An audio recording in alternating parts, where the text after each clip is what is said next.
Australia is a land of wonders. It has kangaroos and koalas, and lots of sunshine too, but in 1932 it had a war, a very strange war indeed. It was not against people, it was against birds. Big birds, yes, Australia declared war on emus. Can you believe it? A war on emus. It sounds like a tall tale, something from a funny storybook. But it was very real, serious business. The government sent soldiers. They had machine guns, real ones, to fight these feathered fiends. What a peculiar situation this was. People were scratching their heads. Why would anyone fight birds? Especially emus, those iconic Australian creatures. Were the emus invading cities? Were they carrying tiny weapons? No, nothing quite so dramatic. The reason was much simpler, and it involved farms and food. This is the story of that war. The Great Emu War of 1932. It was a short war and a very silly war. The emus did not even know they were just being emus. Let us dive into this feathered fiasco. A truly unforgettable Australian moment. So, who were these enemies? They were emus, of course. Emus are not small sparrows. They are giant birds, really giant. They can stand taller than a man, up to 2 meters high. Imagine looking up at your foe. And that foe is a bird. Emus cannot fly. No wings for that, but they can run. Oh, they can run. They are incredibly fast. Like lightning, they can reach speeds of 50 kilometers per hour. Try catching one of those. It is like trying to catch the wind. They are built for speed and endurance, perfect for outrunning trouble, and they are tough, very tough. Their feathers are not soft and fluffy, they are coarse and strong, like a shaggy protective coat. Some say bullets almost bounced off or got lost in all those feathers. They are built to survive. To survive the harsh Australian outback. Emus are also surprisingly smart, not bird-brained at all. They learned quickly, very quickly. They could spot danger from far away, and they knew how to avoid it. They were masters of evasion. The soldiers would soon find this out. These were no easy targets. Why start a war with such birds? It seems a bit much, doesn't it? The trouble began in Western Australia. It was 1932, during the Great Depression. Times were incredibly hard for everyone, especially for the farmers there. They were trying to grow crops. Wheat was their main hope.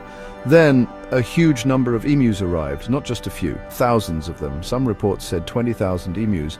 That is a lot of big birds. They were migrating, as emus do, looking for fresh water and food, and the farms looked very inviting, like a giant bird buffet.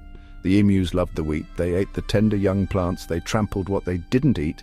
Their big feet caused a lot of damage. They also broke down the fences. The fences meant to keep rabbits out. Now emus were pouring in. It was a nightmare for the farmers. The farmers were desperate, truly desperate. Their livelihoods were being destroyed. They had tried everything they could, but the emus just kept coming. So they went to the government. They pleaded for help, urgent help. They wanted the emus gone, and they suggested using machine guns. The government considered the plea. The Minister of Defence, Sir George Pearce, listened. He agreed to help the farmers. He thought it was a good idea. Sending the army seemed logical then. Soldiers could handle the emu problem. It would be good target practice too, or so they thought at the time. So a small military force was assembled. Major G.P.W. Meredith was chosen. He was from the Royal Australian Artillery. He led a couple of soldiers. They were armed with 2 Lewis machine guns. These were powerful weapons used in World War I. They also had 10,000 rounds of ammunition, plenty of bullets for plenty of birds. The plan seemed straightforward enough. Go to the affected farming areas, find the large groups of emus, set up the machine guns, and then open fire on the birds. It was supposed to be a quick cull, a decisive military operation to protect the precious wheat crops.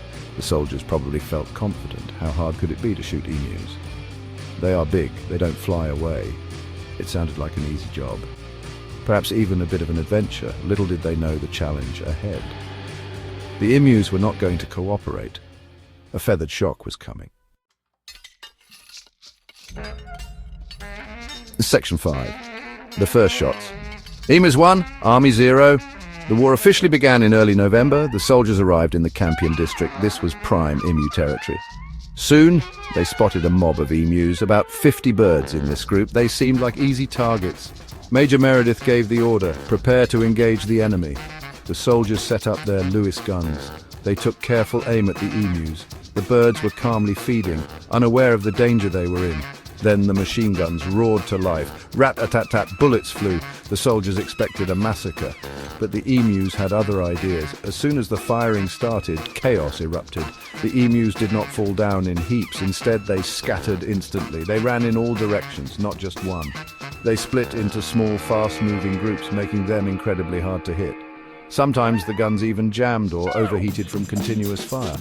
The first engagement was a disaster, a complete and utter failure for the army. Hundreds of rounds were fired, but only about a dozen emus were killed. The rest simply vanished into the bush. Major Meredith was not pleased. The emus were proving to be tough, much tougher than anyone expected. Section 6, Round 2, more chaos, more emu victories. Despite the initial setback, the army persisted. Major Meredith was determined he would not be beaten by birds. They needed a new strategy. The emus were too good at dodging. They needed to get closer or perhaps use different tactics. The pressure was on to succeed.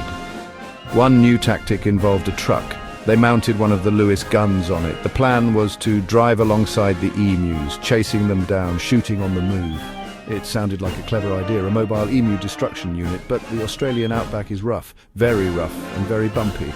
The truck bounced wildly over the uneven ground. The gunner could barely hold on, let alone aim the heavy machine gun. Bullets sprayed everywhere but the emus. The emus, meanwhile, ran easily. They were faster than the truck on this terrain. They dodged and weaved effortlessly. It was more comedy than combat. In one famous incident, an emu ran towards the truck. It got tangled with the vehicle. Some say it even hit the steering wheel, causing the truck to swerve violently. It crashed right through a farmer's fence.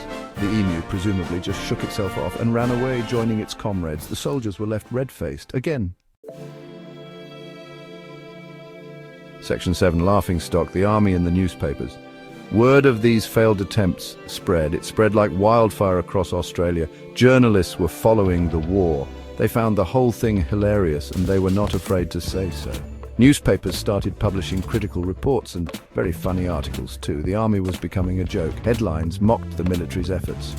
Emu war declared a rout. Army helpless against feathered foes.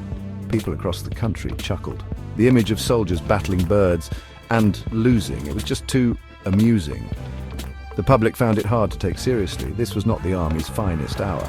Cartoons appeared in many papers. They showed emus wearing army hats, or emus outsmarting baffled soldiers. One politician in Parliament even suggested that the emus should receive medals for their successful guerrilla tactics and for their bravery in the face of fire.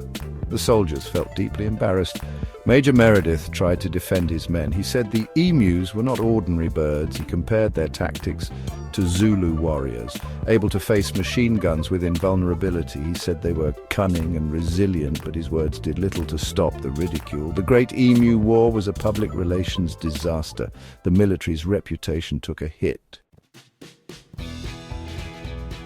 Section 8, waving the white flag, new plans for pesky birds. After several weeks of frustration and mounting public ridicule, the military operation was called off. It was clear this was not working. The emus had effectively won. The soldiers packed their bags and their machine guns. The official Emu War ended in December 1932. The cost of the operation was debated.